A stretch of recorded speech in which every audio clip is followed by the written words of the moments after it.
Thank you. We are coming up on the last panel of this Texas Broadband Summit. We have talked a lot in the past few days about the things that we're pushing through together in our regions, meeting new folks, thinking about workforce and funding, and measuring economic impact, and thinking about how to build new partnerships. And throughout that, we've had the opportunity to hear directly from ISPs about how this looks like from their perspective. Well, this is a dedicated session. We're calling it our Power Hour with ISPs, where we're really trying to structure this as an Ask Me Anything type opportunity. If you have not had the chance to have a burning question on your mind answered already on one of our panels, we have distributed sticky notes on your tables. Jot down your questions as we get started. Think of some more. Our fabulous colleague, Casey Hune, Casey, wave to the people, woo, is going to go around and collect them in about 10 or 15 minutes. That's going to buy you time, maybe buy me time, to start asking some questions to our esteemed panel of ISP leaders. We are joined going, what is this, left to right? It's backwards for me. With Charlie Cano, General Manager of Etex Communications, based out in East Texas in beautiful Gilmer. Many decades of history working with the community, with 100% focus on fiber, 100% buried distribution fiber cable. Their community footprint looks like working with 44 schools and colleges throughout East Texas, 120 cell towers. Charlie's company, Etex, is the only ISP to have received one of the BDO's workforce development grants. He is one of the trainers y'all had the chance to meet at the poster session yesterday. And so more coming on that later this year about how they're going to be training high school students in Gilmer ISD for high quality broadband jobs in the region, and a little bit about how we can scale that out from there. We are joined by Matt Leach of FiberLight. They have a Texas-wide network. We can see it on screen. It is all across the state. That includes 70 data centers, multiple different wavelength capabilities. But what's neat about FiberLight is their footprint throughout the Southeast U.S. Over the past 20 years. And so looking at their entire, 6-state footprint, that includes 19,000 miles of fiber, almost 2,000 cell towers, and working with about 240 last mile providers throughout these states here in the Southeast. And finally, we have Rusty Moore, General Manager and COO of BBT out in Alpine, Texas. For those of you that enjoy a road trip out to one of Texas's only 2 national parks. They're both in his neck of the woods, Guadalupe Mountains and Big Bend. This is a company of 75 employees, but managing over 10,000 connections. But when you zoom out, looking on this map, that service area, over 18,000 square miles, is covering 25% of the U.S.-Mexico border. And that is a service territory larger than 9 U.S. states. And so these folks are looking at many decades of experience working in rural communities, connecting rural communities, covering some of the most fiber-poor regions, not just of our state, but of the country. And so we're going to pitch them a few questions just to get warmed up, and then we're going to pass it off to you to think about what would you want to ask an ISP as we're thinking about pushing our projects through implementation and into fully achieved, fully realized broadband for our communities. So we're going to go down the line. Pointed questions for each of you. We're going to start off with Charlie. So Charlie, something that we've wanted to do as we've built out this summit is really think about how can we pull back the curtain on different aspects of the solutions of the challenges we're thinking at a regional level. And I want us to continue this theme of some straight talk for the audience. And so we got into this a little bit yesterday with Jennifer Prather from Totelcom on our broadband funding panel. What are you thinking about in terms of cost? But zooming out just a little bit more, can you talk to us more about what does it really take to get a project moving forward, including cost, but also above and beyond cost? What are you thinking about in terms of picking a technology, or how are you assessing the terrain that you're going to be moving through? What does it take to get a project moving forward? Well, Evan, thank you for inviting me. Well, I got to be completely honest. What I did last night is I uploaded Jennifer's answers to ChatGPT. And I said, rewrite this from a perspective of an engineer in the tone of a 6'3" Mexican. So here goes. So a lot of it's been covered as far as obviously the economics of it, the density, what's the population, what's the density factor. For us, we're also a product of our terrain, of our region. So the fact that we're 100% fiber optic is not only because I'm an engineering nerd and I believe in fiber optics. We have beautiful 60, 80-foot pine trees, and so wireless does not play very well in East Texas, whether it's fixed wireless, cellular, or satellite. So we decided to quit being mediocre at the wireless play, and let's just be really good at fiber optics and provide great customer support. And then the fact that we do 100% underground, we're fortunate that we have sandy soil, but we don't have the hard rock terrain of Central Texas and other aspects. So I just pay a little bit more to bury it underground, and it's been proven to be very reliable. We have survived ice storms that have knocked down a lot of aerial plants because of the trees. We had survived a direct hit from a tornado 5 years ago with zero network issues because it's 100% underground. So from that perspective, yes, we look at the business model that Jennifer and Catherine and everybody outlined, but we look at the technology of makes sense based on engineering best practices. And we listen to the customers. We listen to the community that says, hey, we want you to expand into our town. Then we got to look at, some more details as, are we going to use pedestals, which, can be an eyesore for a resident seeing a pedestal on their corner of their property. We're going to go underground handholds, which causes a little bit more work and effort from a technical perspective to maintain that, but it creates a clean installation, so that adds cost.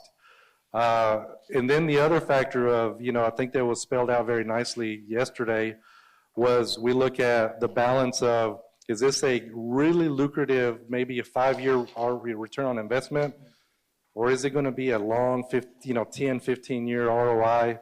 How many of those do we have on our plate? How many of those do we have on our portfolio? So we'll, obviously, like any business, we're going to turn down a bad deal that doesn't look very well.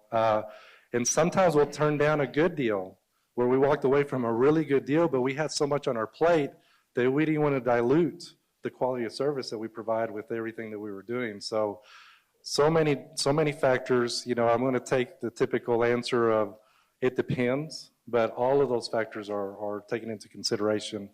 But number one for us, being a community invested provider, is we want to provide quality service. We do not want to hinder the reputation of our company. And our secret superpower is our employees. The employees that are all based in East Texas, and they grew up in those areas, and they want to take care of their friends and neighbors. Thank you. So, but when we're thinking about getting projects moving forward, it's not necessarily even just thinking about what are the barriers to getting started, or sort of pressing go, or picking what project that we prioritize next.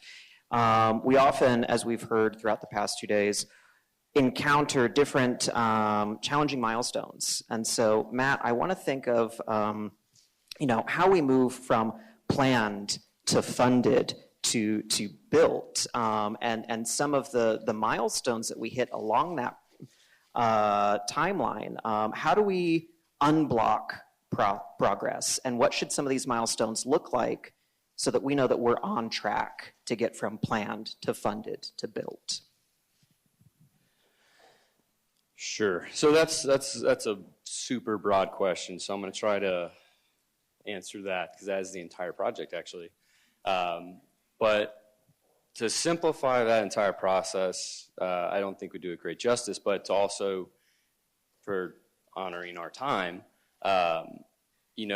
planning, funding, construction, and deployment of the network is really, a lot of your problems can be mitigated by how well you plan And so I think that we've had a lot of conversations here today that we understand that partnership is a huge piece of that. The technology is important. Where we're going to put the fiber, route analysis, that stuff is, I think, kind of at the forefront of what we would typically think when we want to build a fiber network, right? That's how we think as fiber guys.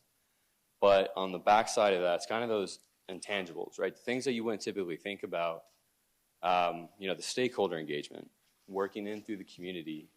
To use one of our projects with Region 16, Carol Lee was a big part of that. That's not our project, right? We were awarded that project, but to be honest, like the success of that fiber build is built in the community through an initiative that's created with whatever institution that's involved, right? For them, it's Region 16. They support 60 school districts, but they're part of the community, right? They're in Amarillo. They're in 60 plus communities, right? 19 counties. And so they spent years working with city managers, superintendents, philanthropic organizations to figure out what we really want to do. Why do we need to do this? And then kind of create that idea in the community, right? The education piece that you need to have to get people from, I don't understand this project, to, oh, we absolutely need this because people are leaving the panhandle, right? We need better connectivity because jobs aren't coming here. Jobs are leaving. If jobs leave, parents leave, kids leave, right? And so that is the absolute way to position your project for success. And so the hardest part is really that getting from planning and trying to think of all the different stops along the way where you could have somebody who's, doesn't want to pick up extra workload, right? It could be, I've had stuff that's like, well, we're going to stay with our current provider because we don't want to do any more splicing, right? We don't want to move our equipment from this co-location to this co-location. And it's like, is your IT manager making that decision for the community, or is he making that for his own time? So there's just different pieces to it that we aren't going to typically think about, right? We would assume, well, he's going to be on our side, or, county judge will be on our side, or whoever, right? But you got to take the time to have all these conversations so that you can, not to say weed them out, right? But to sit down and have a heart-to-heart on why we want to do this and why it's going to be an important project for us. And so really it's, funding and building the network, right? If we sit down and we plan it and we understand what funding sources we're using and we have the community buy-in from our stakeholders, then we're going to understand where our funds will come from if we need matching funds or if we're using E-rate funds to build the network, right? Having that project understanding is something that is all going to be flushed out through the planning process. So jumping from there to funded, right, is the easy piece. Then deploying the funding and deploying that fiber, it's still a difficult process. Utility work is dirty work, and we're guilty of having hiccups along the way. Where when you build a large geographic network, it's going to happen because you're working across 30 different jurisdictions to get 500 miles of fiber in. So it's things like that, though, that you can continue to identify that and then work within the community itself and making sure, like what Charlie said, on your employees are the face of your company. And so like I have OSP teams who's going to be out there. They're going to go talk with the superintendent or the principal at that school when they're going to do that drop. So if I have somebody who understands it, who's personable, right, who's not going to be offended by the questions they get or the concerns that the community has, then that's an important piece too.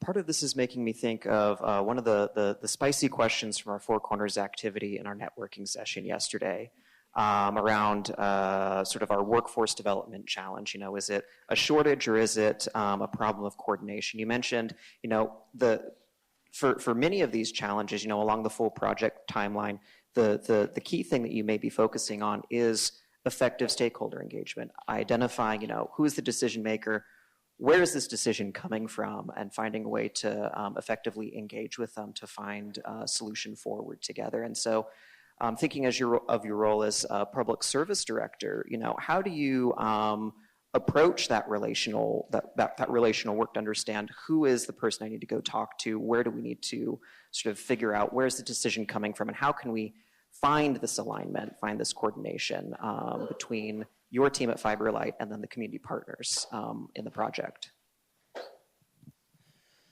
So for us, that is a difficult question to answer, because unlike these guys who live in that community where they're building their fiber, I live here in Dallas. And when I leave Dallas, I tell people, sorry, I'm from Dallas, But, my family came here 8 generations ago and we haven't left. So the thing is, like, I don't understand your community when I get out there, right? We obviously know each other, but the intricate pieces like you're asking about, I can't assume that.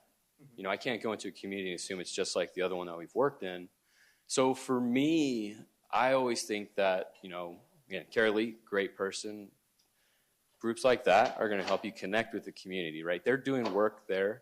Other really awesome people to work with are the economic developers, because they have a huge passion for their community, and they're always great champions for new fiber coming to town, right? And so they know everybody, they talk to everybody, they can help make connections and open up those conversations to the people that we would need to talk to, because I won't always necessarily know who could be, that champion in the community. So it's finding those local pieces. Well, and I want to add to that, just, regardless of whether you're from Dallas or even within the community, Matt kind of said it in a very kind way, but, there's some knuckleheads that kind of get in the way. And that's a reality. There may be an IT director that realizes, oh my gosh, if I change providers, this is going to save this organization a ton of money, but it's about to create a whole lot of work on me having to change, and reroute all the routing tables. And so, to Matt's point, we need to find out who is really making the decisions for the right reasons, or are they just preserving their job or preserving the amount of work that they want to do. And so that's a headache that we run into. You may come to us and say, we need this, but sometimes there's somebody within the ranks of that community, that school, that entity that kind of blocks it. And it's difficult for us wanting to win the project to come out here and saying, hey, you got a bad apple in here, because then that makes us look bad. So it puts us all as providers in a very difficult position of saying that wasn't a fair chance. Continuing on this theme of who are the decision makers, and are there barriers that we're trying to push through with them, or are we trying to find understanding and alignment? Rusty, I want to sort of look at your service area in far west Texas. Something that we heard as we were designing the conference, that folks were sort of thinking through were, what are the local rules, processes, or barriers that could be slowing our project down, and how can we understand them and push through them? I might think in a rural area, something like permitting might be easy. I mean, are there really necessarily that many folks in the area to maybe raise objections to a project? But when you think about barriers to deployment, what are you thinking of, and how do you sort of push past what you're encountering? Well, that is certainly a topic that we're all grappling with. But first off, Evan, thank you. Kilty, thank you very much for having BVT represented here. It's certainly an honor to be here. I'll tell you what, and these local bankers are pretty good pit masters too. I don't know, like that barbecue was good. I was pretty impressed. So we see some of these challenges, and we're not going to call them barriers. I refuse to do so. We've never walked away from a project because of speed bumps. But as we're finding out more and more, all of our projects are on a shot clock. And so as a provider, especially as we are stewards of public funds or stewards of public programs, people want to see this money invested. They want to see these communities served. They want to see these pockets of unserved served. And so they want you on a shot clock. You have a certain amount of time to build a project. And whether it is in our ILEC territory serving Big Bend National Park, which we have fiber to all the areas of the park, one challenge we had in continuing that thought from our carrier to the actual fiber to the home, fiber to the business within the Park Service itself, we had a permit hung up for 2 years because someone in the Department of Interior said, wait a minute, this is a forest. We need to study this. Well, the park superintendent said, it's not a forest. It's not a forest in Big Bend National Park. There used to be a forest. I told him, well, it used to be underwater. Do we have to get marine biologists involved in this to extend? I mean, And so it wasn't the locals that we're really having the challenges with. We built those relationships. I'm a product of my region. My kids are products of our region. We know everyone. They know how we do business. And there's been a multi-decade, this is my 35th year with this company. Decades of trust of doing what we say we're going to do, doing the hard things. So we don't really have local challenges. It's the outside influence that's looking in that we need to work with or maybe have a different approach with. But we have the park superintendents on our side. We have the county judges. Another one is kind of a challenge with us. We have been blessed with being awarded 5 of the boot grants. This was the original. It was really a pleasure to work with the BDO during all this. A lot of challenges. We felt like we were test pilots on a trying to stand up a new program, and we crashed. We crashed a little bit here and there. But in working through these projects, we did not anticipate some of the speed bumps that we're encountering. Now we're supposed to be done with these projects 12/31/2026. We started down this road several years ago. It was not a problem. We thought we do this in our sleep. We'll have these projects done 12/31/2025. Internally, it was really by October. And that was while we were juggling so many other things too. We were really excited about these projects. We had momentum. The communities were on our side. We were very excited. So we have a hybrid approach to a lot of our bills. I would love for everything to be in Mr. Cano's world with everything buried. That's a great place to be. So many of our areas, it's either aerial or it's rock saw. And we're doing micro trenching in areas where we're able to, where our depth is relaxed. Well, you can't really do that in a community area. You're going to have cuts all the time. And so we work with our power utilities a lot. We actually have a really good relationship with our power cooperatives. We didn't see this one coming. So we still don't have permits in some of our areas that we submitted 24 months ago. They're not on a shot clock. They really, and we don't really know why. There hasn't been a lot of feedback. Now, we started to get this feedback in saying we should have all these to you in February. Well, where we had 3 months to complete a project, now we've got 10 months. And so now, our CFO who is here, thank goodness, she and I may be splicing fiber on Sundays to get this thing done. We are going to get this done, but we're going to expedite everything. We're going to push everything to the front. But one interesting curveball that came through on one series of these permits, it came back and said, we've studied this route, your cost is X, but if you want this project to go forward, you're going to also have to pay for all of the violators that we found on this pole line. It has nothing to do with BBT. It has nothing to do with what we're trying to accomplish.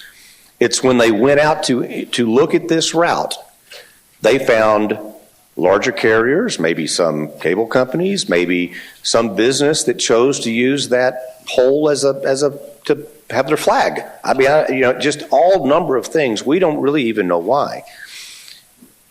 It just says if you want this project to go forward, not only are you going to have to pay your costs, but you're going to have to pay for every single other violator that we found along the route. That's a challenge. You think that's in the budget. That's not in the budget. Nobody saw that. BDO didn't see that coming. I mean, we didn't see that coming. And so where our permits may be, I don't know, let's just say they're $6,000, $7,000 on a particular project. It may be 40 or 50 grand for one route to clear the other violators. So it's a bit of a speed bump. None of that's really factored in when you talk about building broadband, when you're talking about what it takes. And these are not just one-time costs. These are ongoing costs. And so we also have railroads that we're working with. We've had pretty good luck with them so far. Everything, of course, is transactional. What are you doing? What have you done for me lately? And so we're trying to see where we can help. And But when you're talking about big national parks, state parks, railroads, power companies in some instances, there are some really unique speed bumps along the way. And that really challenges, the shot clock that we're on to get stuff out there and build a sustainable product. Charlie made a comment yesterday that I thought was just absolutely poetic. Don't tell him I was bragging on him. But anybody can build broadband. They can. I mean, you talk about 3 commas worth of investment coming in the state of Texas. You got active broadband carriers coming out of the woodwork. And I mean, anybody can build broadband. We represent sustainability. And we build a sustainable network. We build a network for long haul. We build long relationships. And so, yeah, we're not looking for a 3-year turnaround. As Jennifer had said, what a wonderful thing to see a 5-year break even. You can't do that in rural areas. As you're getting through these speed bumps, you're getting through some of these other challenges, even with local support, you still have a lot of that to deal with that no one ever saw coming. And, the devil you know is one thing. I mean, we can deal with that. It's those gotchas out there that the general public really doesn't know. Of course, we're getting a lot of shade from some of the what will be recipients in these areas because it's all BBT. Where are you? You've been doing we've been doing what we're supposed to do. We market this, because we are so grateful to have this opportunity through the PDO. So we market that. We've got it out on Facebook. We have it in the local papers. We have it on the radio station. And I said, we've been listening to this now for years. Where are you? What are you doing? And so it's really frustrating for us because it's in areas that we cannot control. And unless we pay the Molida to get on poles and to be able to build it out and cover everyone else's bill along the way. So thinking about, the folks that were gathering around our table in our regions, what does the partnership look like? What do we need from each other? You mentioned the permitting speed bump, the speed bump. And so something else that we've heard from some of the folks who have come to Dallas this week for the Broadband Summit is really trying to think about how can we craft a request for proposals, where we have the opportunity to send out an RFP to see who is the right ISP partner for our region, if we have that choice. Who's the right person for the project? And how do we represent what we're looking for in an RFP effectively? So Rural Funders has been a thought partner for y'all on broadband since at least 2017. We periodically come out with broadband resources. One of them that came out a few years ago in 2024 is called Boosting Broadband with E-Rate, looking specifically at how we can bring more E-Rate investments from the federal level into rural schools and libraries. We actually connected with Matt and the FiberLight team to get their perspective on effective public-private partnerships, what that looks like and how they work with community partners. And so, Matt, I want to know a little bit more about, from your perspective, from the ISP side, the person looking at an RFP, responding to it, what advice would you have for folks that need to develop these in terms of what they should consider to make sure that they're picking the right ISP for their project, whether that's a subdivision or an E-rate project or something connecting MDUs? What do you think? Okay, so I think it's kind of a 2-part question, right? Picking the right ISP is definitely a whole other subject, which I have to put on there. But as far as the RFP, you really need to understand your goals first. And so, what is it that you want to do, right? E-rate projects are fairly easy. They put funding out and they have to respond in a way that aligns with USAC guidance. But there is something interesting that we see in a lot of these. You ask for lit fiber, you ask for dark fiber, and something that some of them will do, if they're looking for something more, what they do is they say, well, give me a carrier suggested solution. And so what that does is it opens it up, right, for us to say, well, this is how we would build it. This is what we think you should do. And this accounts for scalability, for maybe some resiliency in the network, right? Really thinking about the problem to solve, their network issues. And so that's something that we haven't seen a lot as far as, or at least I haven't. I mean, I've looked at a lot of RFPs for, broadband studies, engineering cases, actual partnerships with ISPs, and they always kind of miss the mark, right? There's the problem that as a local government, state government, whatever, right, you're not the subject matter expert. But you also have to take it into your own responsibility of understanding what I can actually ask for.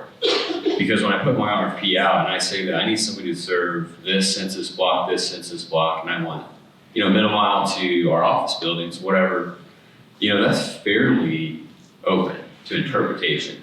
And so when we read those RFPs, we have to make assumptions based on how we think you interpret what broadband infrastructure should look like, and also what type of services you want.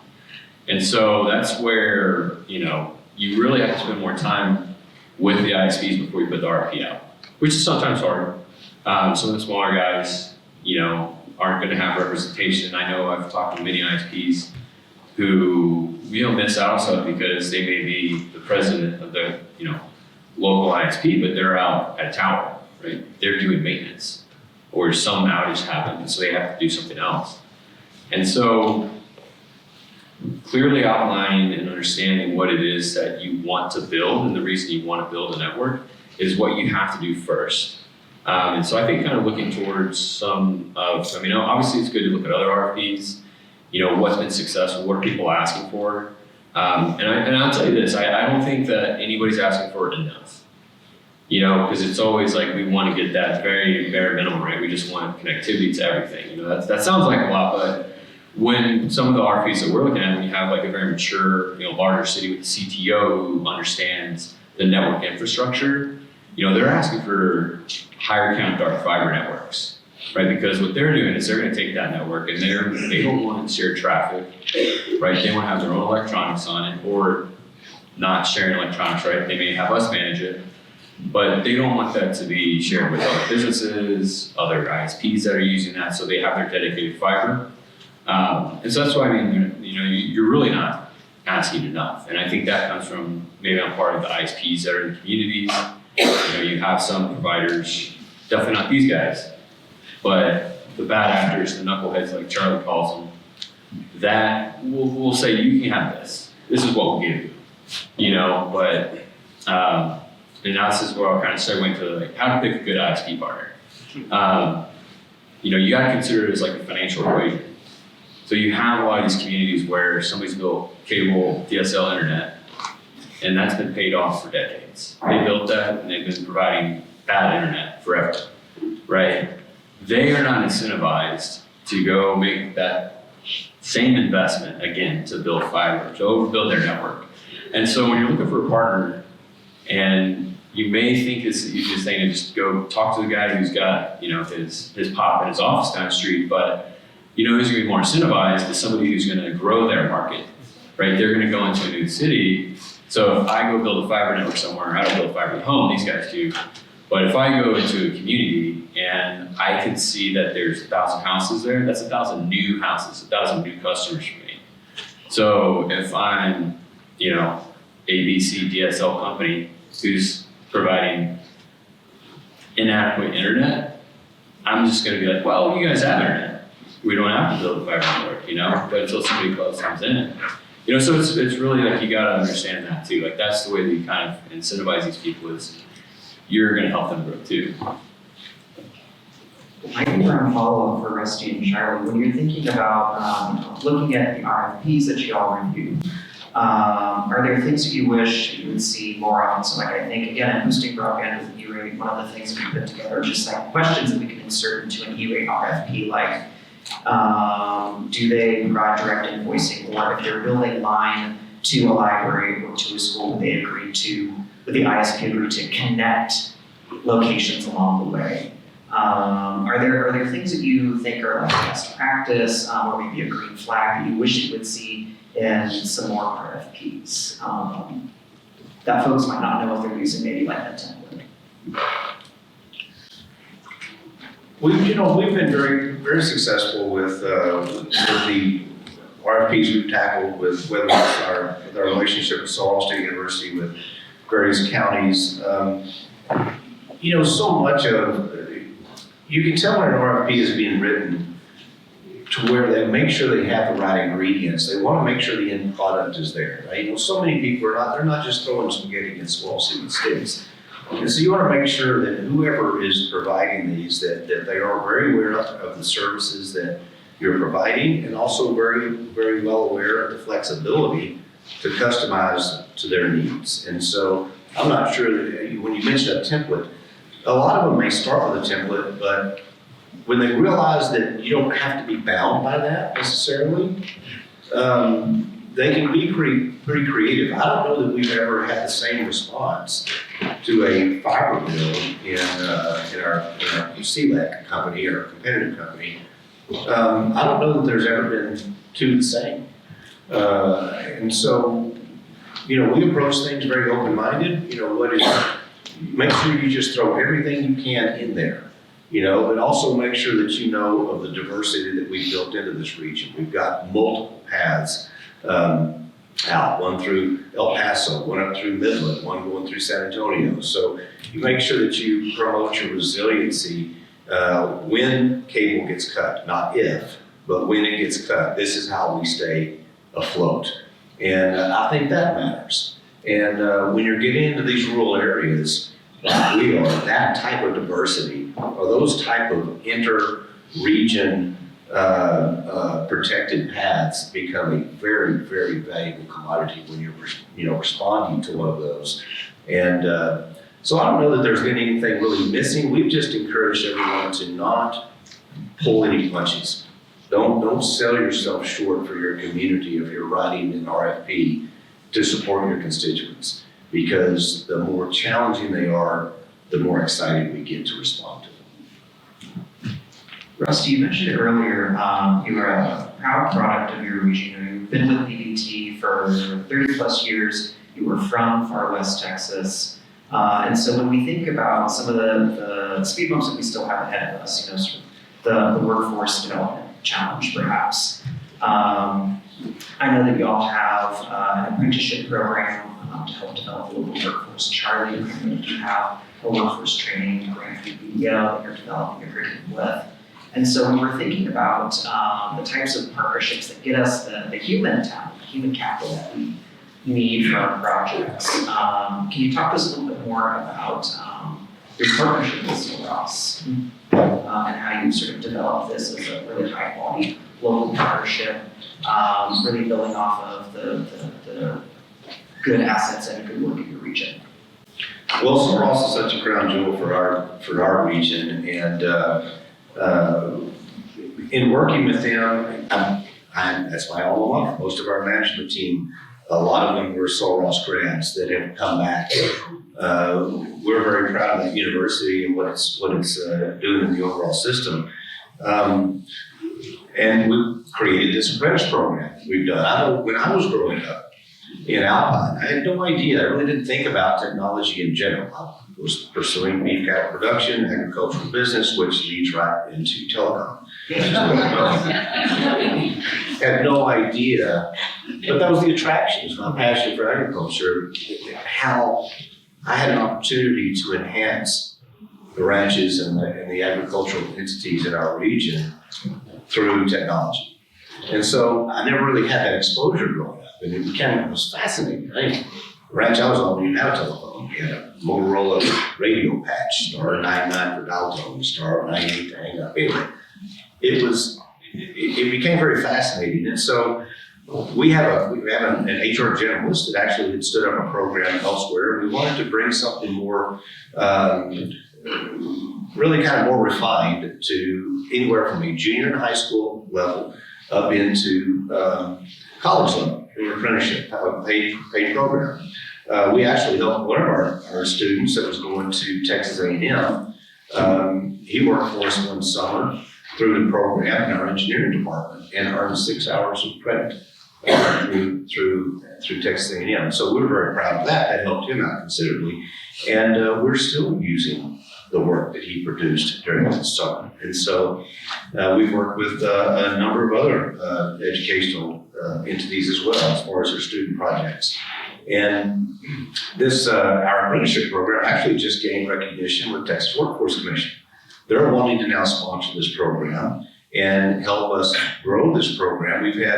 We've had students from Alpine, we've had students from Presidio, from Terlingua, from Sanderson, and all of them have been very successful. Some of them have even come back in their summer breaks, or their winter breaks, and work for us during the winter to carry that on. So that's a nice prop to the program. But just getting people interested, when you have a challenge, well, okay, we grow our own net. How do we do this? And so working with Sul Ross, working with the high schools in this region that we serve, and with the help of Texas Workforce and others to get this program out, hopefully these will lead into the varsity level work that Charlie is doing through Texas A&M Kingsville. I'm hoping that program will become refined and other systems can pick that up. Sul Ross is part of the Texas state system. Maybe we can get it out into the El Paso area as well. We're really encouraged by where this will go. And we're kind of now wanting to make sure our apprenticeship program lends itself to what these kids may see in front of them and can hopefully continue to pursue in college and have a really good solid foundation. But just opening their eyes, opening young minds' eyes to what broadband is doing for these rural areas and what this investment is doing. So many need to feel purpose. You hear about that. Jen, I don't know what Jen, we're running out of mouth with that people. I don't know who they are now, but they want to see purpose in their professional lives. And there is not a more rewarding or grander purpose than to build jobs in areas where people really want to live but can't make a living. It's all about that foundational economic development that we can do that illustrate in rural areas what we do for the greater good. And as we all know, it really doesn't matter if you're in rural healthcare, education, insurance, banking, broadband, you're fighting for relevance. And so when you're able to build someone that wants to come back and invest in those communities, it just gets better for everyone. And so we have a small part of that too. How rewarding can it be? I'm glad that you mentioned the Kingsville program, and I think it's a perfect pivot to our final question before we give it over to Cassandra to help facilitate some questions from the audience. But I want to leave with a point that you made around just the career exploration piece of this. I come from a fundraising background, and it's always sort of mystified me that someone might want to grow up to be a nonprofit fundraiser. What an interesting career path to choose that you may not know of in elementary, middle, high school, just the different opportunities we have to serve our community in different parts of the economy. And that work starts early, often, in middle school through career exploration, through CTE, and high school. I think of the program that you're putting together, Charlie, through Etex, to train students with Gilmore ISD, and then eventually they'll scale that to the partners in the state. And this is a challenge that we found reflected when we developed our broadband and water workforce report last year, really looking at what are some of the barriers that we're seeing in developing the workforce we need. And it's really getting the word out that this is an opportunity. Broadband workforce is an opportunity, and there are paths of growth through it. We just need to connect some of these pieces from middle school to high school to higher education and other types of credentialing and vocational programs. And so before we transition to some questions from Casey, who's going to give us some support, Charlie, can you talk a little bit more about how you're partnering with someone outside your region, Texas A&M Kingsville, to help build out that pathway more robustly? Yeah, happy to. So last night after dinner, I drove over to Arlington to visit my son. My son is a student athlete, freshman at University of Texas, Arlington. And so he had a test at 6 p.m. And so I said, take your time, I'll come by and visit you, drop off some things from home. I Get to his apartment, walk in, and they're all gaming. All three, him and his roommates are all gaming in their own individual computers, yelling at each other because somebody shot somebody else. And And it just kind of brought home to, why we're taking the approach that we're taking on the workforce training that Etex is trying to develop using virtual reality headsets and gamifying a learning process.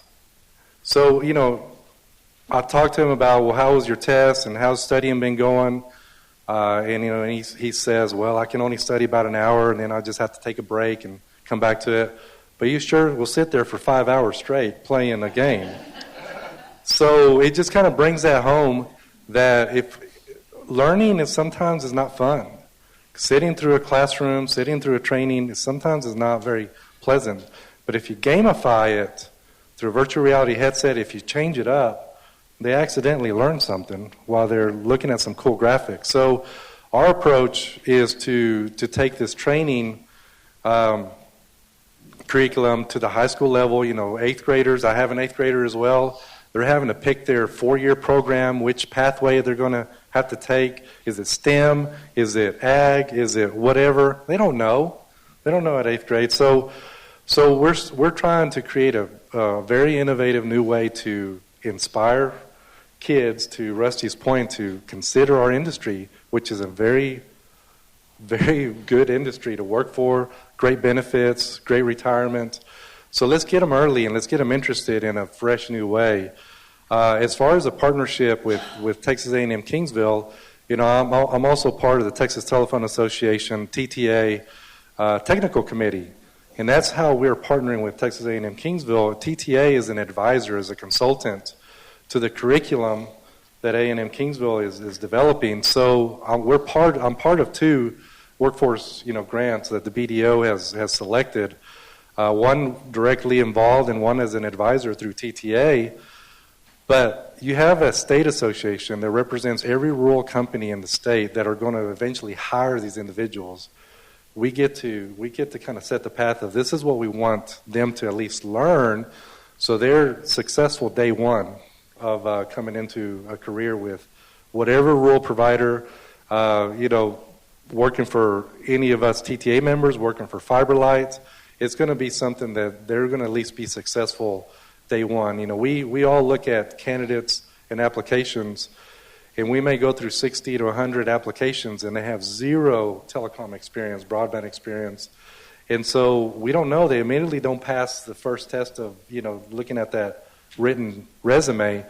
But if they at least have a starting point, they get to cut to the front of the line, and we can guarantee them at least an interview. Then they can sell themselves as far as being employable. But we're excited to approach it from different angles. We created an association advisory committee. So we're all guiding the Etex solution. We're guiding the Texas A&M Kingsville solution. And we're just trying to bring an approach of we're going to be the employers. So we want to be able to define what the curriculum looks like so we can make them successful. There's still going to be a lot of on-the-job training. You cannot replace that. You can only do so much in a lab. You can only do so much in a classroom. But it's kind of like the Mike Tyson quote. You have a plan until you get that first punch to the face. You have a plan until you open up a pedestal and there's a rattlesnake there. There's deadly critters that could get you. You're crawling in below a trailer, in a 140-degree attic. We want to try to simulate that. We want to be realistic on, hey, these are the atmospheres and this is the environment that you have to work in and around. We've had candidates that we like. They come in and they took on a fiber locating role with us. 4 weeks later, I'm out. This wasn't what I signed up for. A lot of driving, a lot of side of the road. People almost ran over me. So we want to educate them and build that day in the life. And if we can do that virtually through e-learning and through a hybrid, yes, we want to finish them off in a lab, finishing off with an internship with a local provider. We want to just make them successful from day one so they know what they're getting into. Excellent. Well, thank you. I'm going to pass the mic and the torch over to Casey. Hey, everybody. Alrighty, so looking at the clock, we are close to time. And so we are going to pivot slightly on what we were going to do for this portion of the activity. So here is my request to you all. If you are a community member, can you please on the sticky note write what other questions you have for ISPs? And if you're an ISP in the room, then please write down what barriers that you face. We are still going to go around, we're going to pick up the sticky notes, and we ask that you please participate because, like Robert was mentioning at the beginning of today, a lot of the Dallas Fed's work is influenced by what you all are experiencing, and so please don't be shy. You don't have to include your name, you can be as candid as you want with us, but we are collecting this information because we do want to put out a piece later to just share what we learned today, some of y'all's experiences. So please don't be shy, but so that we can stick with time, we will be doing this for about 2-ish minutes. So please help me get my steps in, take the next 2 minutes, and write down your responses. Thank you. And then I guess, Evan, if you want to close them out, and then we'll... Thanks, Casey, and sorry if I hogged the front a little longer, but I want us to give a round of applause to our panel, Charlie, Matt, Rusty. A round of applause to y'all. Thanks for making it through the end of day 2. And I'm actually going to hand it off to Kelty Garby to help close us out.